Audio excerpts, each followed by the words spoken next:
Naku, ito na. Opisyal ng Ateneo, humagulgol sa iyak sa harap ng investigasyon.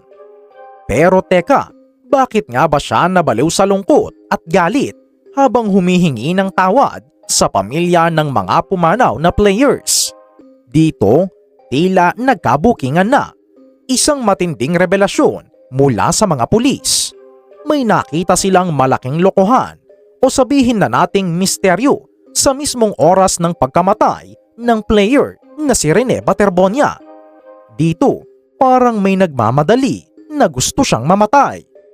Paano mangyayaring idineklara siyang patay sa death certificate ng mas maaga kumpara sa oras na nakuha siya sa tubig at dinala sa ospital? Hindi lang yan, pati si Coach Tab isinusuka na rin ba ng Ateneo? Bakit kaya? Tara, panoorin natin ang pinakabagong mga kaganapan sa isinagawang investigasyon dahil siguradong magugulat kayo rito. Mga kahistoryador, update tayo. Akala nyo ba ay tapos na ang isyong ito? Hindi pa, dahil marami pang mga revelasyon na dapat nyong malaman.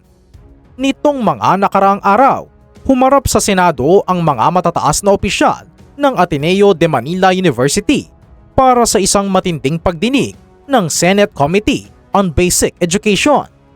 At doon, hindi napigilan ng presidente ng Ateneo na si Father Roberto Yap ang kanyang emosyon. Humagulgol at naging emosyonal at basag na basag ang boses habang nagpapahayag sa harap ng mga senador at sa harap ng pamilya ni Rene Baterbonia at Divine Adili. Sabi ni Father Yap, humihingi siya ng taus-pusong paumanhin sa mga pamilya ng mga biktima dahil alam niyang walang anumang salita o gawa ang makakabawas sa sakit ng pagkawala ng kanilang mga anak. Pero dito bumuelta si Father Yap. Matapang na kinondena ni Father Yap ang walang pakundangang cyberbullying at online harassment na nararanasan ngayon ng mga nakaligtas na student athletes. Isipin nyo mga kahistoryador, ang mga bata na nga ang nakasaksi sa trahedya. Sila na nga ang dumaan sa matinding trauma, pero sila pa ngayon ang tinatarget ng mga keyboard warriors sa social media. Sabi ni Father Yap, ang ganitong klaseng trial by publicity at pambubuli sa internet ay lalo lang nagpapalalim sa sugat at hirap na dinaranas ng buong komunidad na nagdadalamhati. Kaya naman nakiusap siya na tigilan na ang pag-atake sa mga natirang atleta dahil biktima rin ang mga ito ng sitwasyon. Pero hindi tayo magfo-focus dyan, mga kahistoryador. Dito tayo pumasok sa pinakamalaking pasabog na nagpayanig sa buong hearing. Habang umiiyak ang presidente ng Ateneo, ang Philippine National Police o PNP naman sa pamamagitan ng Criminal Investigation and Detection Group o CIDG ay naglabas ng isang impormasyon na nagpatahimik sa buong bulwagan. Tila ang mga pulis ang nabulabog sa investigasyon na ito. Alam niyo ba kung bakit? Mga kahistoryador, may matinding discrepancy o hindi nagtutugmang record sa oras ng pagkamatay ni Rene Baterbonia. Makinig kayong mabuti rito dahil parang may magic na nangyari sa oras.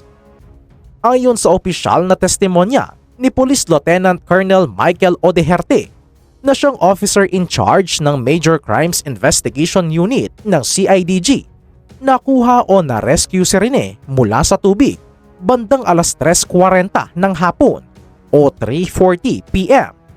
Pagkaahon sa kanya, sinubukan siyang buhayin sa pamamagitan ng CPR at agad siyang isinakay sa sasakyan para dalhin sa pinakamalapit na ospital. Pero ang nakakagulat at nakakapanghilakbot na revelasyon, nang suriin ng mga investigator ang death certificate ni Rene, ang nakasulat na oras ng kanyang pagkamatay ay alas 3:33 ng hapon o 3:33 PM. Oo, sandali lang, analyze natin ng mabuti, mga kahistoryador. Paano mangyayari na idineklara siyang patay sa kanyang death certificate ng alas 3:33 ng hapon? kung alas 3:40 ng hapon pa lang siya nakuha sa tubig at dinala sa ospital. Ibig sabihin ba nito, patay na siya sa papel 7 minuto bago pa man siya may ahon mula sa tubig at bago pa man siya makarating sa ospital? Paano nangyari ang ganoong klaseng timeline? Nakuha nyo ba ang punto, mga kahistoryador? Tila may magic ba o pananabutahe? Dahil dito, mas lalong naging kahina-hinala ang takbo ng investigasyon. Ayon sa mga pulis, kasalukuyan nilang kinakausap at kinukuhaan ng pahayag ang mga medical personnel na umasikaso kay Rene, ang mga records ng ospital at ang mismong doktor na pumirma at nag-certify sa death certificate para plantsahin ang magulong oras na ito.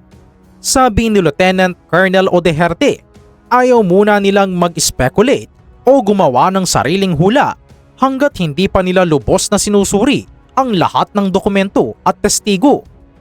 Pero tayo na mga ordinaryong Pilipino, hindi nating maiwasan magtanong, may nagmamadali ba noong oras na iyon? O may nagkamali lang ba talaga sa pagsusulat ng oras? O baka naman may sinusubukan silang baguhin sa timeline ng pagsagip para hindi lumabas na nagkaroon ng matagal na pagkaantala o kapabayaan sa pag-rescue. Sa totoong buhay, kapag ang oras ay hindi nagtutugma, madalas na may tinatagong sikreto sa likod nito. Samantala, nagpatuloy din ang pagdinig ng dole laban kay Coach Tab. Dito natin makikita ang kakaibang galaw ng mga abogado ng Ateneo.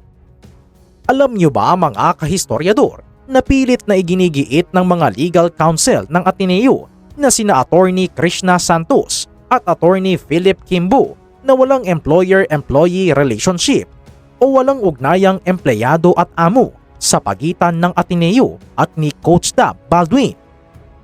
Sabi ng mga abogado ng paaralan, si Baldwin daw ay kinuha lamang nila sa ilalim ng isang consultancy agreement o kontrata bilang isang konsultant.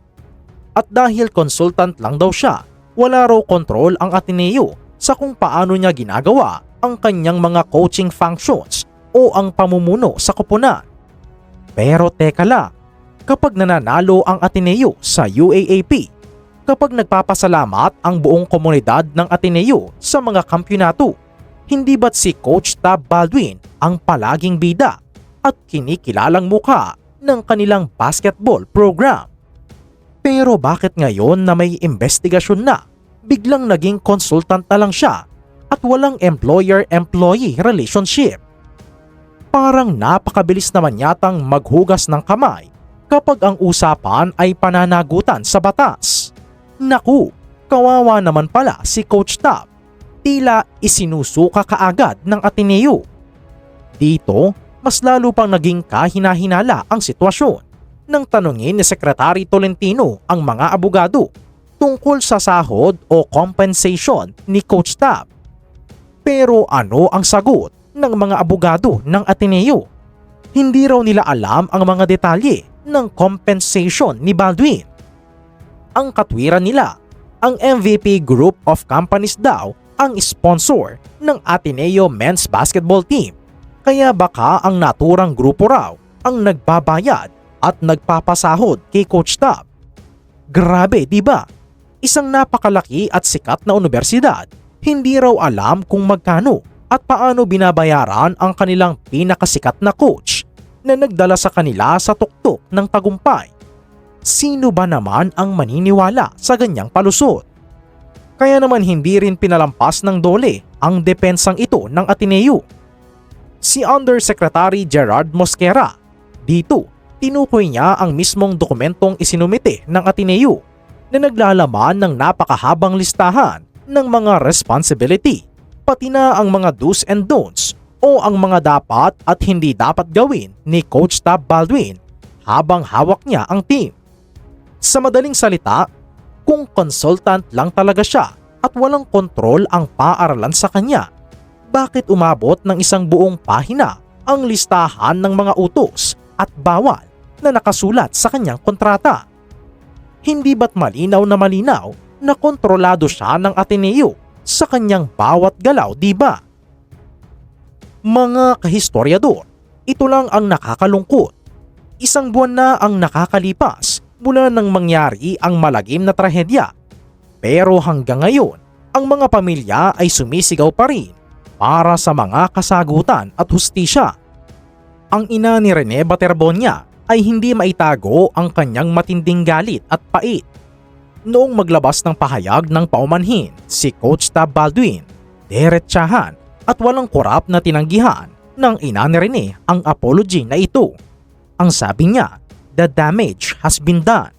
Napakadaling magsalita at humingi ng tawad pagkatapos ng trahedya, pero hindi na nito maibabalik ang buhay ng kanyang anak. Ang kailangan nila ay hindi lang simpleng sorry, kundi isang malinaw at tapat na paliwanag kung bakit nangyari ang ganoong kapabayaan. Bakit hinayaan na mangyari ang aktibidad na iyon nang walang sapat na pag-iingat at proteksyon para sa mga bata. Ganito rin ang panawagan ng pamilya ng Nigerian player na si Divine Adeli. Nais nilang busisiin at baguhin ng Ateneo ang kanilang mga patakaran at safety measures pagdating sa mga aktibidad ng mga student athletes upang hindi na maulit ang ganitong trahedya sa iba pang kabataan. Bagamat nagpapakita ng suporta ang Ateneo sa pamilya ng dalawang biktima, hindi pa rin ito sapat para sa mga magulang na nawalan ng anak. Ang suportang pinansyal o pakikiramay ay hindi katumbas ng pagtanggap ng buong pananagutan sa harap ng batas. Kung susuriin natin ang buong sitwasyon, mga kahistoryador, makikita natin ang isang malaking pattern ng pag-iwas sa pananagutan.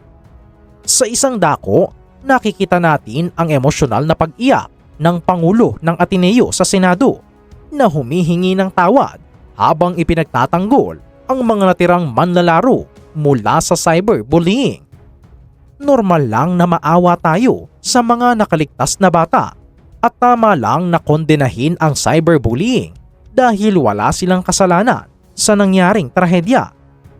Pero kapansin-pansin ang mabilis na pagkilos ng mga abogado ng Ateneo sa DOLE para idistansya ang universidad kay Coach Tab Baldwin. Bakit kailangang ipilit na consultant lang siya? Bakit kailangang sabihin na wala silang kontrol sa kanya? Simple lang ang sagot. Para kung sakaling may legal na pananagutan o kasong isampa, hindi madadamay ang pangalan at ang pondo ng universidad. Ito ang malungkot na realidad ng sistema. Kapag sikat at panalo ang coach, bida siya sa paaralan.